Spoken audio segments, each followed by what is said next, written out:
আসসালামু আলাইকুম ভিউয়ার্স, আশা করি আপনারা সবাই ভালো আছেন। তো আজকে ভিডিওতে আমি আপনাদেরকে দেখাবো আপনারা আপনাদের টিকটক অ্যাপ্লিকেশন যখন ইউজ করেন তখন কিন্তু আপনাদের টিকটক অ্যাপ্লিকেশনে হিউজ পরিমাণ নোটিফিকেশন চলে আসে।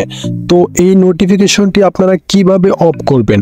তো বন্ধুরা, এই নোটিফিকেশনগুলো অফ করার জন্য আপনাকে প্রথমে আপনার ফোনের ডিসপ্লে থেকে সরাসরি সেটিংস অপশনে চলে যাবেন। যাওয়ার পরে এখান থেকে স্ক্রল ডাউন করে নিচে যাবেন, দেন দেখতে পারবেন এখানে অ্যাপস নামের একটি অপশন। অ্যাপস অপশনটিতে সিলেক্ট করে নেবেন। তারপরে দেখতে পারবেন এখানে লেখা আছে অ্যাপ ম্যানেজমেন্ট, এই অপশনটিতে ক্লিক করে দিবেন। তারপর এখানে দেখতে পারবেন একটি সার্চ বার অপশন, এখানে ক্লিক করবেন, দেন এখানে লিখবেন টিকটক। টিকটক লিখে সার্চ করে দেওয়ার পরে এখানে এরকম একটি ইন্টারফেস শো করবে। দেখতে পারবেন যে ফার্স্ট একটি অপশন আছে ম্যানেজ নোটিফিকেশন, এই অপশনটিতে ক্লিক করবেন, দেন এখান থেকে অ্যালাউ নোটিফিকেশন এই অপশনটি অফ করে দিবেন। তো এই অপশনটিতে আমি ক্লিক করে দিব। ক্লিক করে দেওয়ার পরে দেখতে পাচ্ছেন যে আমার নোটিফিকেশনটি কিন্তু অফ হয়ে গেছে। তো বন্ধুরা, এখন এখানে আর কোনো কাজ নেই, আমি এখান থেকে বেরিয়ে যাব।